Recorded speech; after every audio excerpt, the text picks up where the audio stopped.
મહાભારતનું યુદ્ધ પૂર્ણ થયું છે.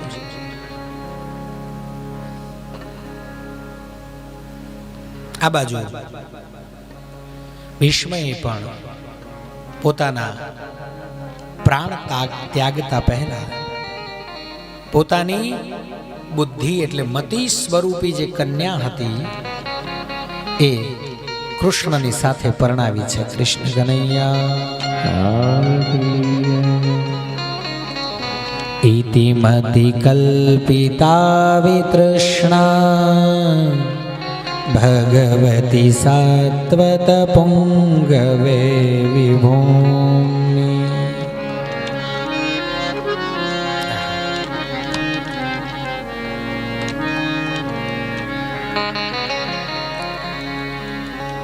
ભીષ્મ શરશૈયા ઉપર સૂતા છે.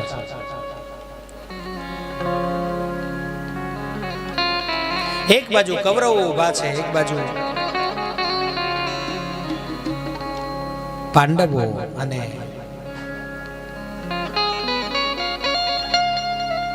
પિતામહ.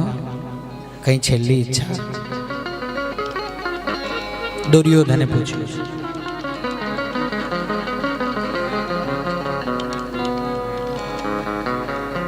જો એક વડીલ તરીકેની ફરજ,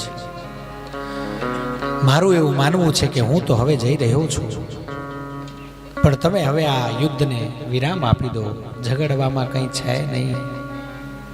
અંતતો ગત્વા ઝઘડો એ પતનનું મૂળ છે અને નુકસાનનું મૂળ છે.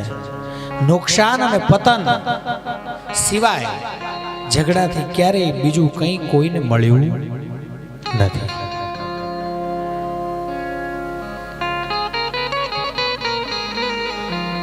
અર્જુને પૂછ્યું, પિતામહ કહો કઈ ઈચ્છા?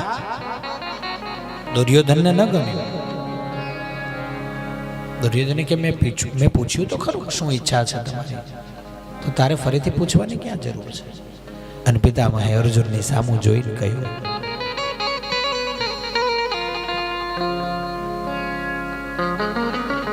ગંગા પુત્ર ભીષ્મ એના જેવું યોદ્ધા થયો નથી અને ક્યારેય થશે નહીં. પિતામહે અર્જુનને કહ્યું, અર્જુન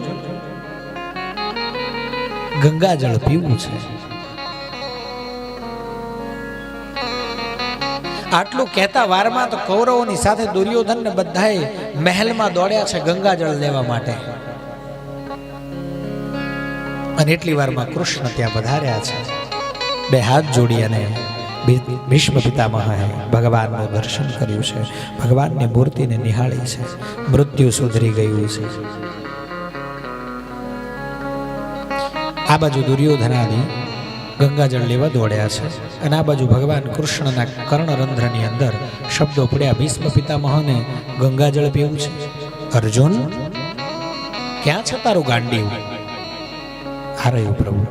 તો વાટ કોની જોવે છે? મેં તમને એક પ્રશ્ન પૂછ્યો હતો, જો તમને યાદ હોય તો. ગંગા કેટલી યાદ છે? અત્યારે જવાબ આપો એનો. શરસંધાન કરી અને તરત જ ભૂમિ ઉપર આઘાત કર્યો છે. આઘાત થતા વાર જ ત્યાંથી માં ગંગા પ્રગટ થયા છે અને સિદ્ધિ એ ધારા